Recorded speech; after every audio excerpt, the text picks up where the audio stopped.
तो कितनी गंदी चीज है लेफ्ट साइड पे जाना। मनुष्य को हमेशा आनंदित रहना चाहिए, प्रसन्न चित्त रहना चाहिए। प्रसन्न चित्त रहना का मतलब यह है कि आप परमात्मा के आशीर्वाद को मानते हैं। उनका कितना आशीर्वाद है, गिनिए, count your blessings one by one.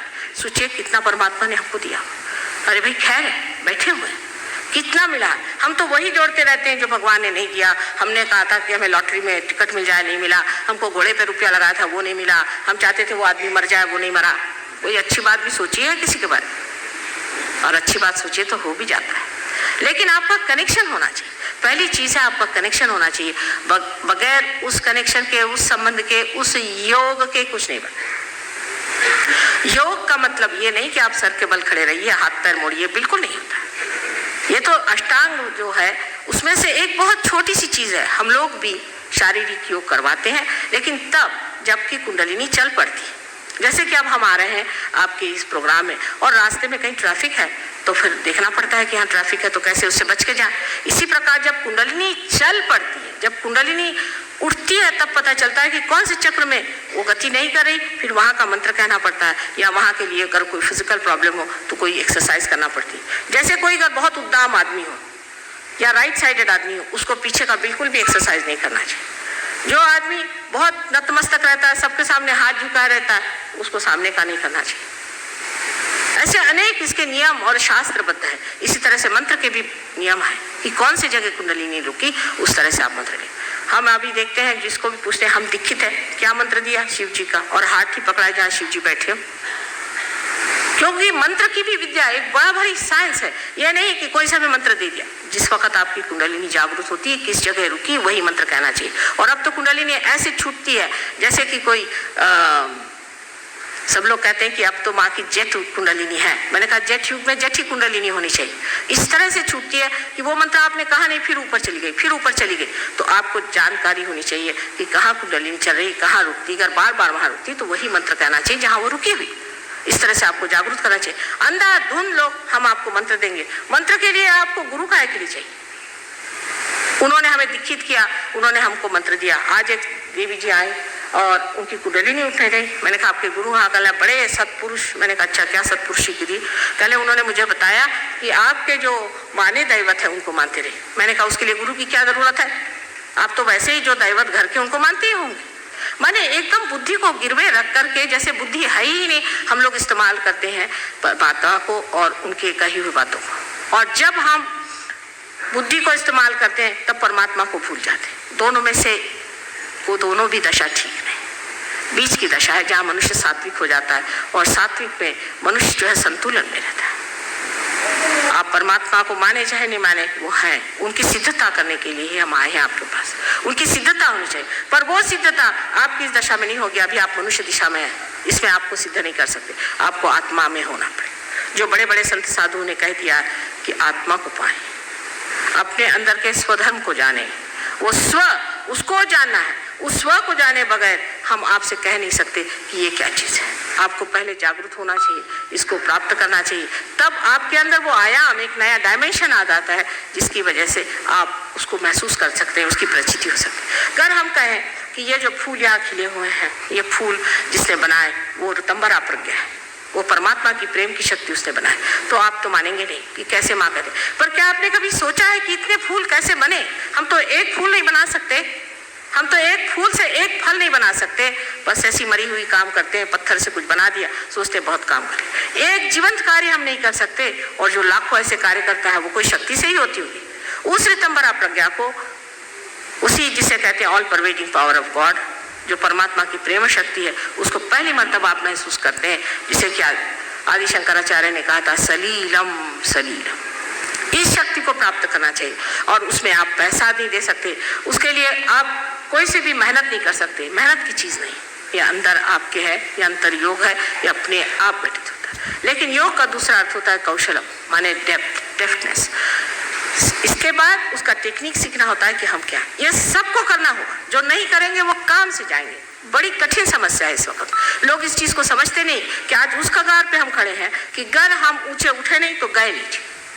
ये दशा हमारी है। इसलिए हम कोई से भी प्रश्न को बहुत उथले तरीके से न देखें, गहराई से सोचें कि इससे आगे क्या, इससे आगे हमें डूबना ही है। Find yourself awake till 3 or 4 in the morning even after a tiring day at work. Your body is tired, your mind wants to relax. क्या इससे आगे हमें डूबना ही है। इस वक्त ठीक है कि हम उठ जाए।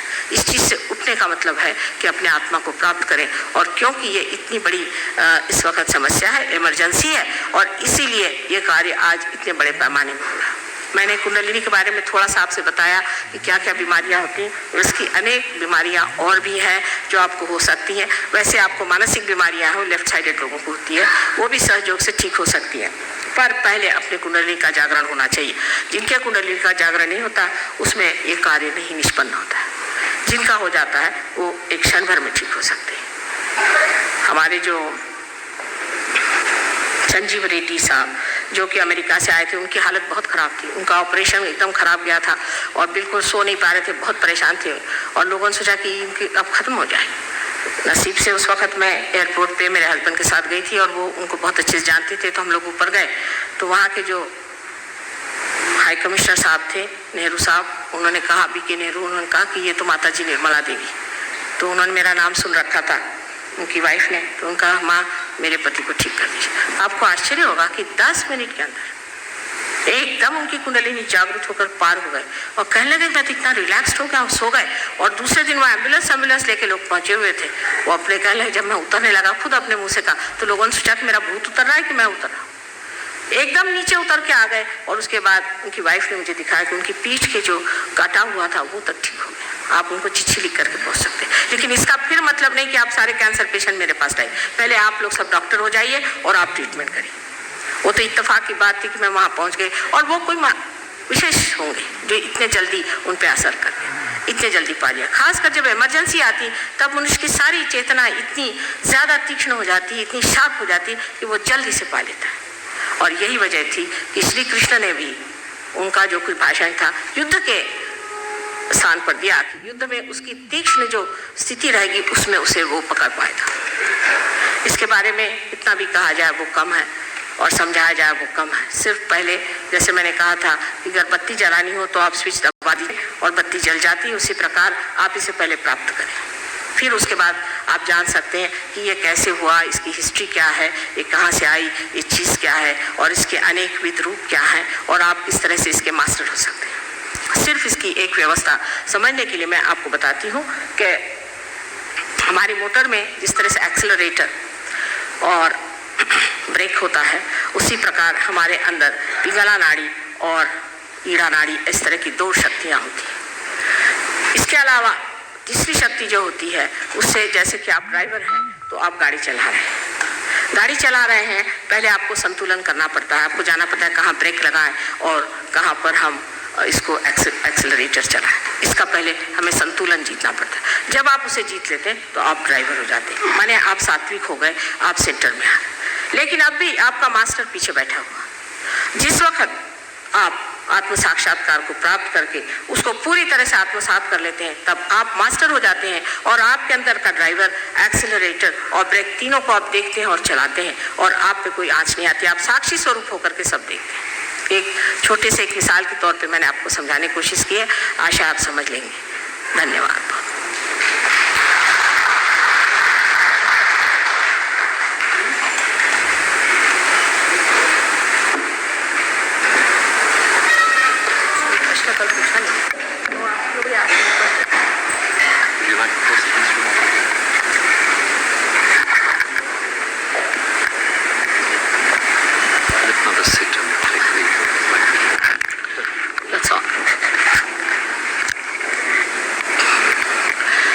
जो प्रश्न पूछे गए थे उसमें कोई भी ऐसा प्रश्न नहीं था जिसका उत्तर दिया जाए।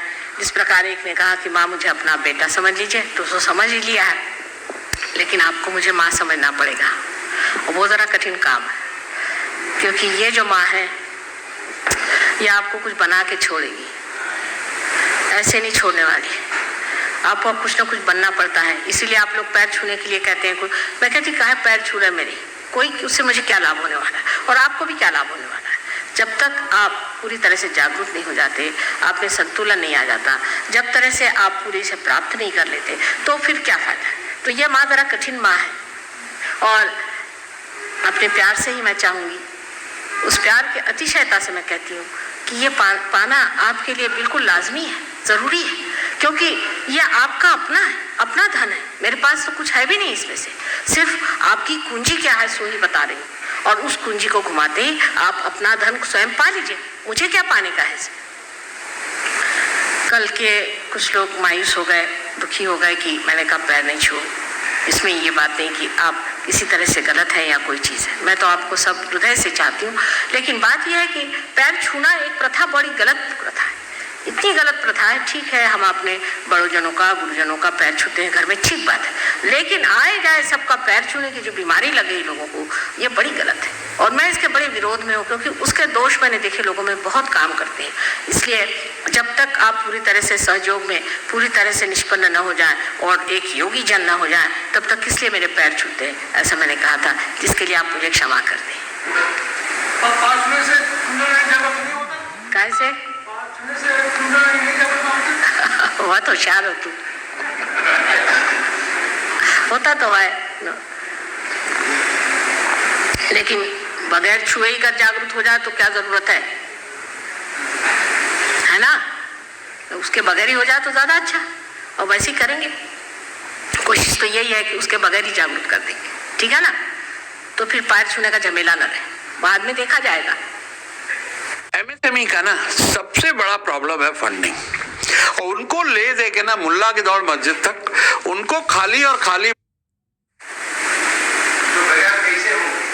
होगी ना, सही तो बात है। हाँ, चंद्र के प्रकाश से या सब किस तरह से आपने देखा है कि चंद्र के प्रकाश से सारा समुद्र खिंचा चलाता है, और उसी प्रकार सूर्य के प्रकाश से आप देखते हैं कि पत्तों में हरा रंग आ जाता है। कैसे, क्या वो उसे छूते हैं?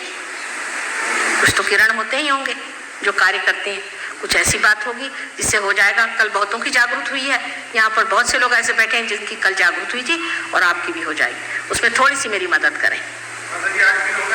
हाँ, आज होगा, जरूर होगा। आप भी चाहें तो बैठ जाइएगा, आप भी पार हो जाइए, ठीक है। आपने बताया हाँ, I'm taking your leave. Thank you very much. How can one start? Where he will start? That's what I'm saying. If you can sit for about 10 minutes. Very well. है? हाँ, क्या कह रहे हैं अब आप? सबके पास अपनी शक्ति है, हाँ, और आपके डॉक्टर हेनरी ने जो इंट्रोडक्शन दिया, हाँ, उसमें बहुत से बड़े महात्माओं ने फ्रॉड भी बताया, ठीक भी बताया। तो ये क्या गारंटी है कि कुंडली जिनकी जागृत हो जाए, हाँ, वो इस लाइन में नहीं पड़ते? ये तो पहला प्रश्न है। और दूसरा ये, क्या लाइन में? उसी लाइन में जिस लाइन में आज महाराज महेश योगी है या और, उनको तो मैं नहीं मानती। मैं रिक्वेस्ट करता हूँ जवाब। उन्होंने 6,000 करोड़ रुपया इकट्ठा किया हुआ है बस। नहीं, मैं एक का नाम लिया, उनके जैसे कई है, वो सब ऐसे ही हैं। उनमें आप समझिए कि मैं आज के जो रामकृष्ण परमहंस के जो फॉलोअर हैं वो भी आ जाते हैं। दूसरा प्रश्न है कि कुंडली जागृत करने के टाइम आपने सब कुछ बता दिया कि ठीक है, लेकिन उसमें भी तो एक प्रकार का रोग आदमी में पैदा हो जाता है। क्या होता है? पागलपन होता है। नहीं, ये सब कुछ नहीं होता है। जिसका होता होगा वो अनधिकार चेष्टा है। जो आदमी को ये कार्य नहीं मालूम, समझ लीजिए आपको अगर मालूम नहीं बिजली क्या है और आप उसमें उंगली डालें तो आपको शॉक लग जाएगा, इसका मतलब थोड़ी कि बिजली शॉक देती, आपको जानकारी नहीं। जिनको ऐसा हुआ है वो लोग गलत है, उनको पवित्रता नहीं, वो इस कार्य के योग्य नहीं। आज तक हमने हजारों कुंडली अच्छा, आप दे दीजिए पत्र में, ऐसे तो बहुत से कुंडली का रास्ता तो सभी बताते हैं, लेकिन उसमें मुझे कोई नहीं बताता। आज तक बेटे मैंने कोई देखा नहीं इसे जागृति दी। एक आध दो आदमी, एक सज्जन थे विश्वनाथ सराफ, उन्होंने मुझको आज से 5 साल पहले 4 साल पहले ये जो शास्त्र क्या है सब, आप अपनी इंडिविजुअल बात अभी न कहें। लेकिन वही शख्स मेरे पीछे लगे बाद में, वही शख्स गुरु बनकर के, और मुझे तो आपको खुद समझ होनी चाहिए थी ऐसे आदमी के पास जाने से पहले। आप किस ना समझिए, आप किस से बताते थे मुझे, ऐसा बताते थे तो ये तो झूठ बात है। आपको मुझसे लिखकर पूछना चाहिए था कि आपके शिष्य, मैं तो उनका नाम भी नहीं सुनी, आज ही जानती हूँ आपसे। ऐसा अगर कोई झूठ बात कहे और आप उसके पीछे लग जाए, आज सबके सामने आपको बता दिया होगा। अच्छा, वो कुंडली के बारे में बड़ा ज्ञान देते लोगों को, और जैसा आपने बताया उन्होंने मुझे। अरे साहब, मैं आपसे कहती हूँ कि दुनिया में जैसे कहते हैं ना कि कोई रईस हो जाता है सब उसके रिश्तेदार हो जाते हैं, ऐसे ही अब सहयोग जब फैलने लगे तो सब मेरा नाम बताते हैं। इसका मतलब थोड़ी कि आप उसे मान लें। हाँ, अच्छा आप चिट्ठी लिख दीजिए बेटा, चिट्ठी सुनो, अभी चिट्ठी दे दो, सबका समय मत लो, चिट्ठी दे दो। गलत लोगों को अगर कोई कह भी दे कि हम माँ के पास से आए हैं, कुछ आए हैं, तो आपको जाना चाहिए हमारे सब जगह एस्टैब्लिश्ड, अब डिस्टर्ब नहीं करो सबको, ठीक है, शांति से बैठो, ठीक कह रहे हो, लेकिन ऐसा होता ही है क्योंकि सबके लिए दरवाजा खुला है। अगर कोई हमारा नाम लेकर के गलत काम करता है, मैंने तो आज ही नाम सुना है इस आदमी का, मैं तो जानती भी नहीं ये सब कौन है। अब अगर कोई गलत काम करता है तो इसके एस्टैब्लिश हमारे नाम है कि कहाँ हमारा सेंटर है, कहाँ जाना चाहिए और वहीं जाकर ये कार्य करना चाहिए। आप अगर कोई भी आदमी उठ करके कहे कि साहब मैं ये करता हूँ, तो उसके लिए हमारा क्या उत्तरदायित्व है बेटा, है ना, पता लगाना चाहिए। अगर कोई कहे कि हम नहीं, हम प्रीमियर मोटर्स के हम बेचते हैं, आपको प्रीमियर मोटर्स से पूछना चाहिए कि ये आपके एजेंट है या नहीं। ये तो सर्वसाधारण बात है, लेकिन गुरु के मामले में हम लोग अंधाधुंध काम करते हैं। और मुझे तो मालूम है ऐसा बहुत जगह हुआ है। अमेरिका में एक साहब ने ऐसा काम शुरू किया और खूब रुपया बनाने लग गए वो। और उनके जब वहाँ से एक लड़की आई, उसने मुझसे पूछा माँ आपका कोई इनसे संबंध है?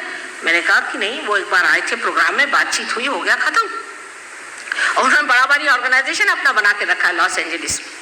अब क्या किया जाए, उसका क्या मतलब। लेकिन अगर हमसे पूछा जाता या किसी भी ऐसे आदमी से जो कि इसमें है, उनसे पूछे तो आपको पता हो जाएगा। ये बात जरूर है, मैं आपको जागरूक करूँगी कि लोग इस तरह से, अपने देश में तो बड़े होशियार लोग हैं, हर एक का नाम लेकर के घूमेंगे कि मैं फलाना हूँ। किसी से आप पूछ लीजिए, आजकल सब राजीव गांधी के दोस्त हैं, है कि नहीं, बात सच है ना। उसे राजीव गांधी क्या करे बेचारा, सब उसके रिश्तेदार हैं और सब उसके दोस्त हैं। ये तो अपने देश में खास दिमाग है लोगों के पास, ऐसी चीजें करने के लिए तो खास बुद्धि है, लेकिन हमको समझ रखनी चाहिए। ये तो बात आप ठीक करें। बैठिए बैठिए। क्या आपको पता है what happens in your brain when you are stressed and anxious? Give me 60 seconds, I will show you how. ये जो बैठिए बैठिए।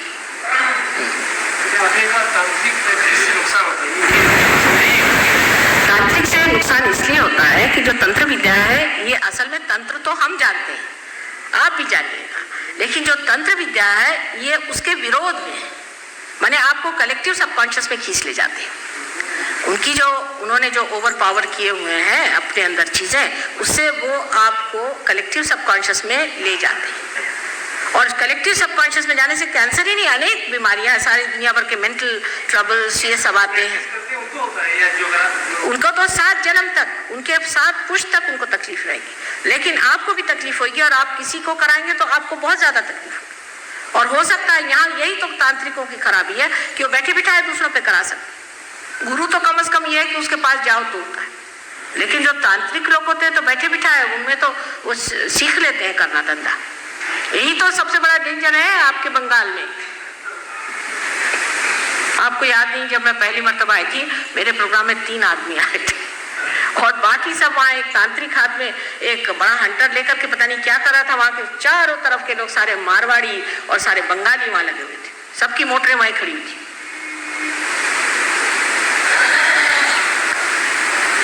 इतनी डेंजरस चीज है। और मैंने देखा आज भी 2 आदमी जो तांत्रिक होते हैं परास्त, इसलिए बचने की बहुत जरूरत है। इसलिए जितने यहाँ सहयोगी हो जाएंगे, जितने योगी जन होंगे, भागते हैं ये लोग, हमारे सामने आते हैं।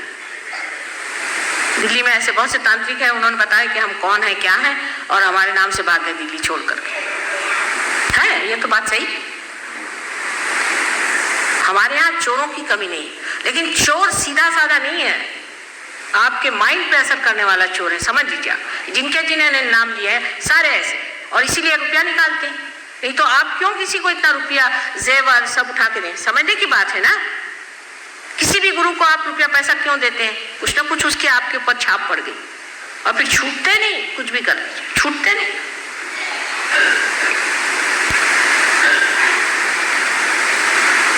जो असलियत है वो ये समझना चाहिए कि जो आदमी आपसे रुपया मांगता है, आपके बीवी बच्चों में इंटरेस्टेड है, वो आदमी कभी भी परमात्मा का नहीं हो सकता। निरीक्ष होना चाहिए, पवित्र होना चाहिए। ऐसे आदमी के मन में सिवाय आपके हित के और कुछ नहीं होना चाहिए। आप खुद खुद इसको जज करते रहे किसी को भी मानने से पहले। और मार्केट में तो भरे पड़े हैं, मेरे ख्याल से जितने व्यापारी नहीं उतने ये लोग हैं आपके मार्केट में। खासकर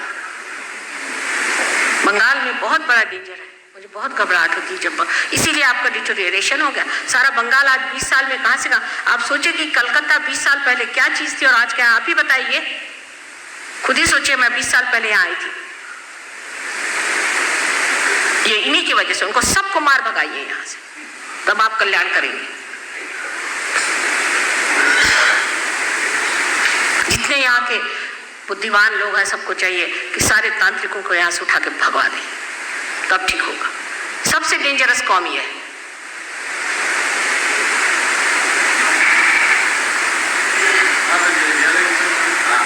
हाँ बेटा,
Are you ready to stop worrying?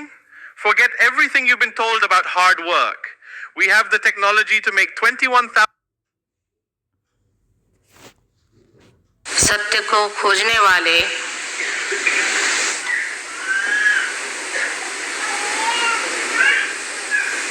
सर्व आत्माओं को हमारा प्रणिपात। आज मैं सोच रही थी कि कौन सी भाषा में आपसे वार्तालाप किया जाए, तो यही सोचा कि मराठी में पहले बहुत बार पूना में भाषण हुआ था, आज हिंदी में ही भाषण दिया जाए, क्योंकि हिंदी हमारी राष्ट्रभाषा है और मेरी भी मातृभाषा मराठी है, किंतु हिंदी भाषा सीखना मैं सोचती हूँ परम आवश्यक है। और इसलिए आप लोग मराठी प्रेमी लोग मुझे उदार अंतःकरण से क्षमा करेंगे, और हिंदी बोलने वाले लोग जो साहित्यिक हैं वे भी मुझे क्षमा करें अगर कोई त्रुटियां हो जाए तो। किंतु सबसे पहले जान लेना चाहिए कि भाषा तो हृदय की होनी चाहिए। जहाँ भाषा हृदय की न होते हुए सिर्फ शब्द जाल होती है, तब हर तरह के जंजाल खड़े हो जाते हैं।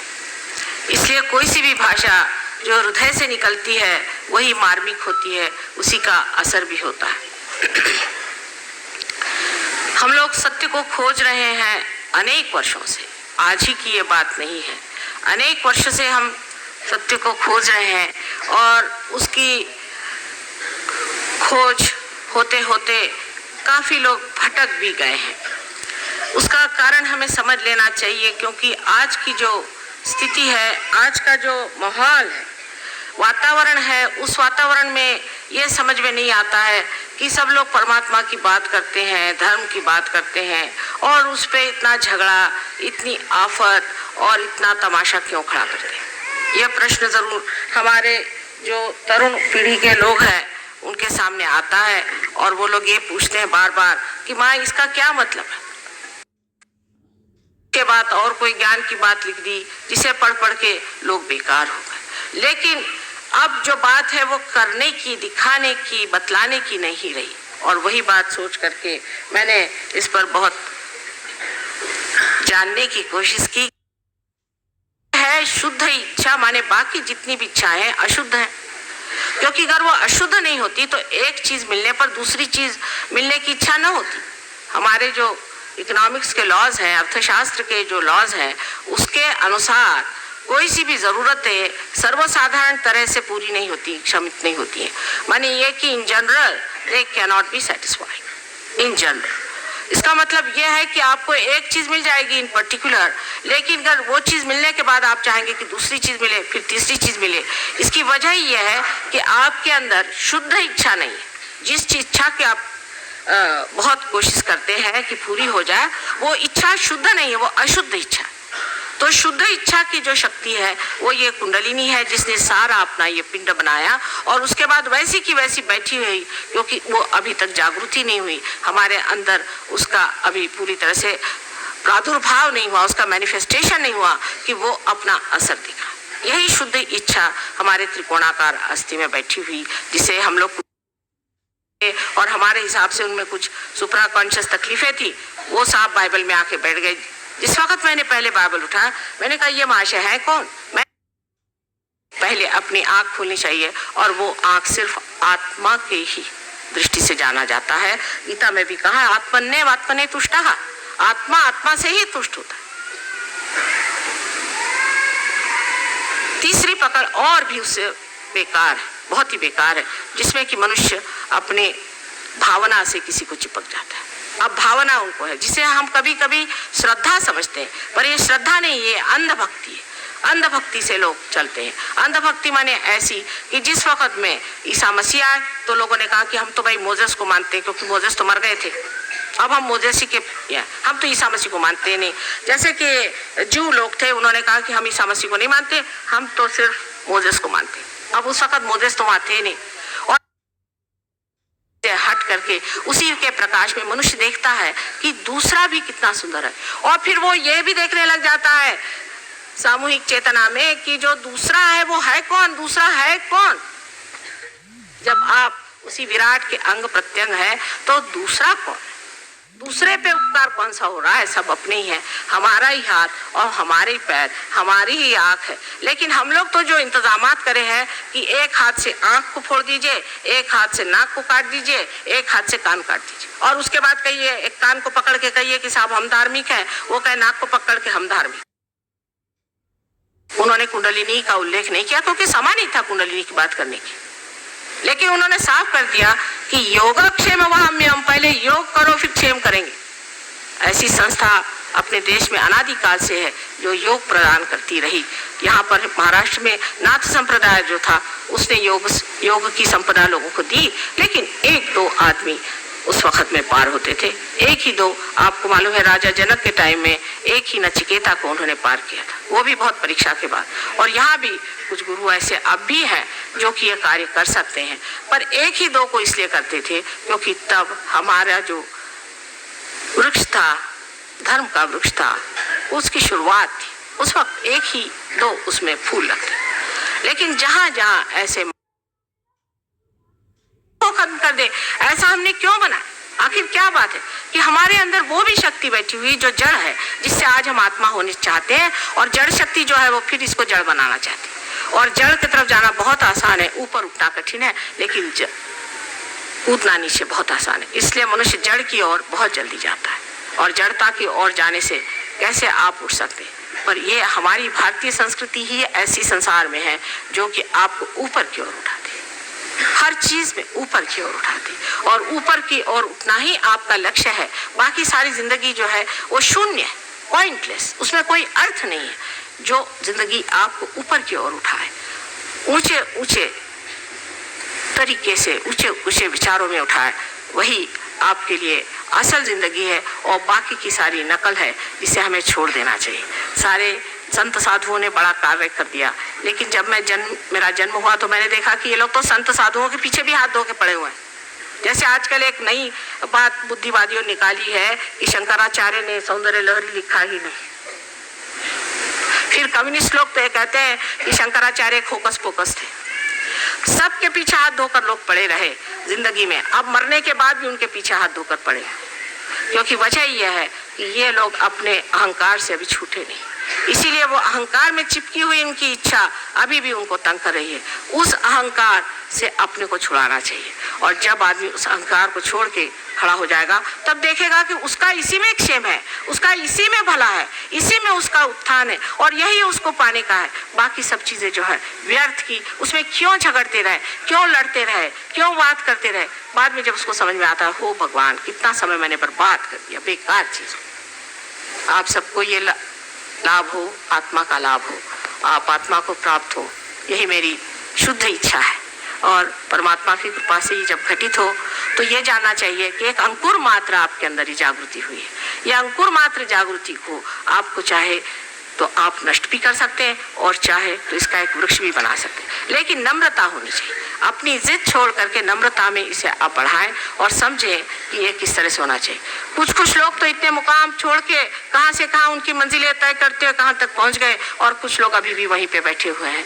देख करके आश्चर्य होता है कि सहयोग में कैसे लोग कहाँ तक प्रगति करते हैं, और कोई लोग बिल्कुल वहीं ज़मीन पर ही गड़े बैठे हुए हैं। इसलिए इसका भी एक विचार रखना चाहिए कि ये प्राप्त होने के बाद हम चाहे कितने भी बड़ी पोजीशन में हो, कितने भी रईस हो, गरीब हो, कुछ भी हो, आज हमको आत्म प्राप्ति हो गई, हम सब एक लेवल पे आ गए। इसके बाद हमें चाहिए कि हम अपना लेवल बढ़ाएं, ऊपर चलें।